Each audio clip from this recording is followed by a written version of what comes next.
My favorite landscape designs are those that mimic nature. To get inspired, sometimes you just got to get out there and take a hike. South Mountain Park is a 16,000-acre natural preserve just south of downtown Phoenix. And I've come here to check out the natural, undisturbed desert. That's so cool. Nothing's really clumped together. There's no patterns. It's almost like a mulch, but it's all just tiny pieces that have been just broken up over time. So many people think the desert's just flat. This is a very hilly terrain.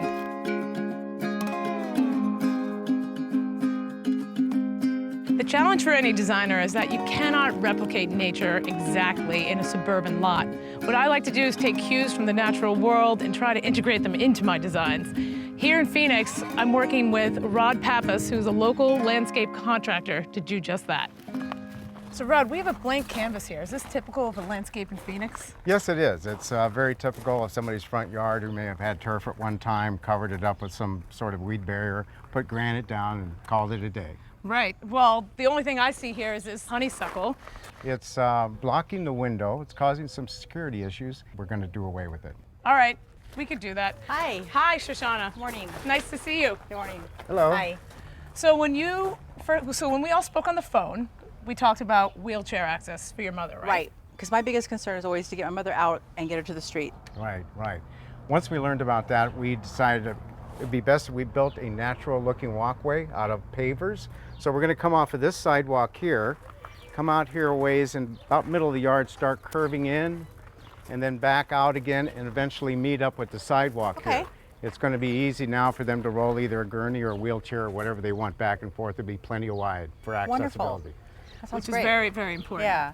So another thing in the plan, we are going to use native plants, try to take cues from nature, what's going to grow successfully here. And another thing we're going to incorporate are boulders, which are indigenous to this area. That's so, great. but we first have to get started and take that honeysuckle out.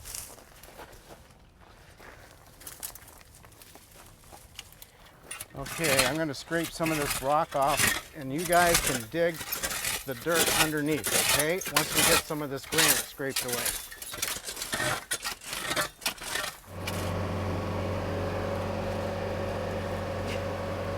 Yes! Okay, we've got a rough outline started here for our walkway.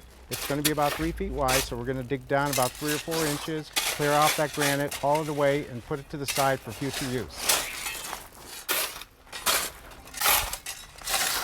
So your yard is very flat, and what we want to do is mimic the foothills of the mountains nearby.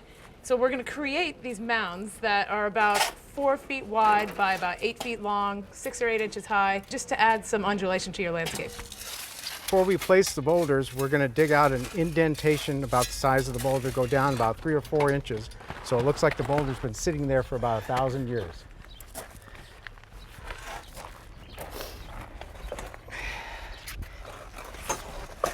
I'm going to dump it, ready? Yeah.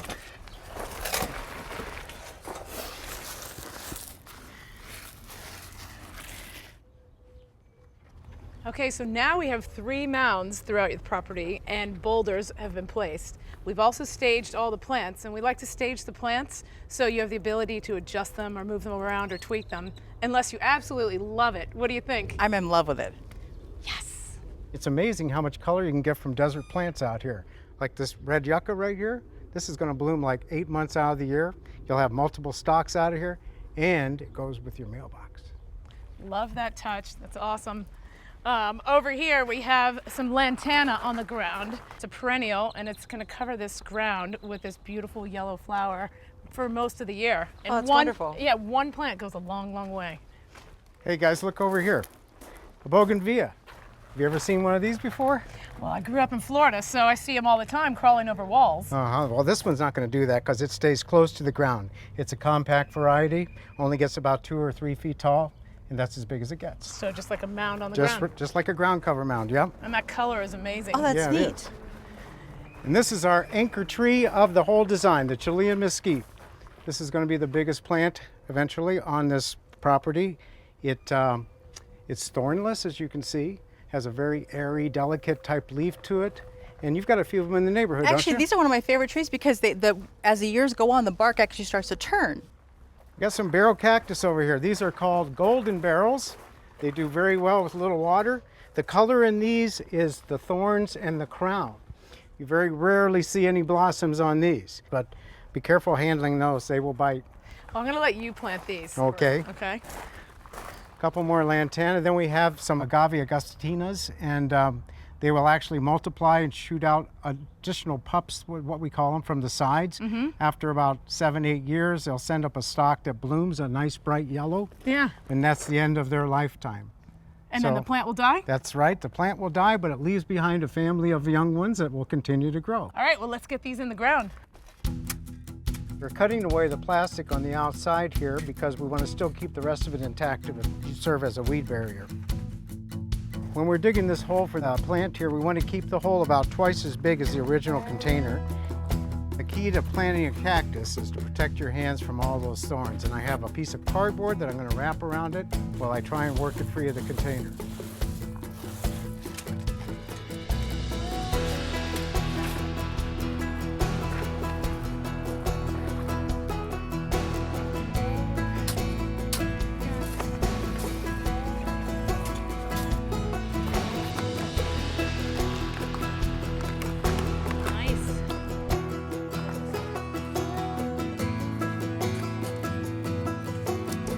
Yeah. Pretty good.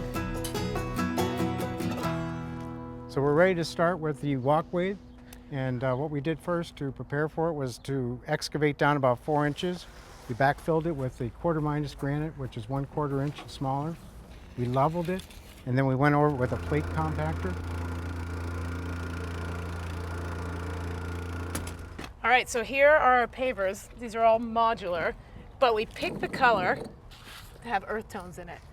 I like the color, but are we going to have any concern with my mom in the wheelchair getting through? No, they're going to fit together really close. There's not going to be any mortar joints, so we're talking about maybe a 1/16 of an inch in They're gonna be between those tight. joints. Real tight? Okay. Yeah, so there's not going to be any divots that you're going to fall into. Okay. This is going pretty fast. Well, there's modular bricks, and as long as you have the proper base that we put down, it's going to fly. Oh, I love these colors. I know, you really could tell the Yeah. color scheme when it's all laid out. That's why if you're ever getting samples for a job, get at least 5 so you could really get a sense of what the true palette is. Okay, Jen, we're going to use this piece of pipe measuring the distance from that border there to the edge of this pipe. All right. And after we get that, I'm going to put this brick on there to hold it in place. So now we're ready to move on to the next spot. Okay, we're going to trace this line of PVC with a pencil on top of the brick and then come back with the wet saw and cut it after we remove the pipe. Okay, Shoshana, the landscaping's all in. We watered it in really good with the hose, soaked it down. You'll probably need to give it some supplemental water for the first 6 months. After that, you can pretty much back off and let nature run its course with it. All right, I can do that. And I just want to say, Rod, I love this landscape. We have this walkway. It's a concrete paver, not a natural material, but the color blends so perfectly with all the stone that we put in and then the boulders and the mounds. This site this morning was flat. And now just having that undulation in the landscape and then accenting it with all the different plants and textures and colors that are going to come out, it really, really works well. This entire experience has been amazing. The yard looks incredible. Thank you both for all your help. Thanks for having us in Phoenix. You're welcome. Thanks for watching. This Old House has got a video for just about every home improvement project, so be sure to check out the others. And if you like what you see, click on the subscribe button to make sure that you get our newest videos right in your feed.